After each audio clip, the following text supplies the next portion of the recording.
When I look back at my school experience, it did get me where I was going just fine. But the greatest part of it was growing as an individual.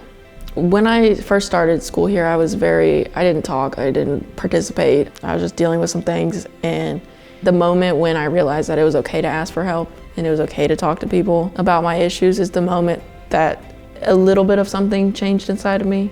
Mr. Hall was very supportive of that, very encouraging. There was never negativity, never anything. I know that the universe knew that he was somebody that I needed. He's pretty great. He's someone I think I'll be old and I'll remember. I think I've changed a lot doing trade work and gives you a better appreciation for what goes into things. So if you do decide that that's something you want to do, you have a great chance of being successful as long as you decide, I'm going to be reliable, I'm going to show up, I'm going to put forth effort, and I'm going to do outstanding service for other individuals.